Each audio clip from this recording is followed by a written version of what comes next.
എന്താണ് സംഭവിച്ചത് എന്നത് ഡ്രൈവർ പറയുന്നത്, ഡ്രൈവറുടെ പ്രതികരണം കൂടി നമുക്ക് ലഭിച്ചിട്ടുണ്ട്. ഡ്രൈവറും പരിക്കേറ്റ് ആശുപത്രിയിൽ കഴിയുകയാണ്. ഡ്രൈവർ ഈ അപകടവുമായി ബന്ധപ്പെട്ട് എന്താണ് പറയുന്നത് എന്ന് കൂടി കേൾക്കാം. മുമ്പത്ത് റെസ്റ്റ് ചെയ്തിട്ട് ഒരു അരമണിക്കൂറോളം മുക്കാൽ മണിക്കൂറോളം റെസ്റ്റ് ചെയ്തിട്ടാണ് ഞങ്ങൾ അവിടുന്ന് വണ്ടി എടുത്ത് നേരെ കുമളി സ്റ്റാൻഡിൽ വന്ന് ഡീസൽ അടിച്ചു. അവിടെ മുക്കാൽ മണിക്കൂറോളം ചായ കുടിച്ച് എല്ലാം റെസ്റ്റ് എടുത്തിട്ടാണ് ഞങ്ങൾ പോകുന്നത്. അവിടുന്ന് വന്ന് ആ വെള്ളച്ചാട്ടം കഴിഞ്ഞുള്ള ഒരു ഒരു വളവുണ്ട്.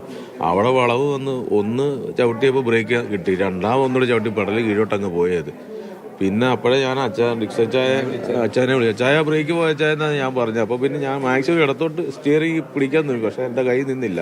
വണ്ടി അപ്പോഴത്തേക്ക് താഴെ പോയി. വളരെ പതുക്കെയാണ് ഞാൻ വന്നത്, വളരെ സ്ലോയിൽ നിന്ന് മുകളിൽ നിന്ന് വന്നത്, വളരെ പതുക്കെയാണ് വന്നത്. നമ്മൾ ഈ സ്ഥിരം ഈ വണ്ടി ഓടിക്കുന്നവരാണോ? സ്ഥിരം വണ്ടി ഓടിക്കുന്നത്, അതായത് ഈ റൂട്ട് തന്നെയാണോ? ഈ റൂട്ടല്ല ഞാൻ വന്നത്, ഈ റൂട്ട് ഓടിച്ചിട്ടില്ല. ഈ ടെസ്റ്റ് ഒക്കെ നല്ല വണ്ടിയല്ലേ?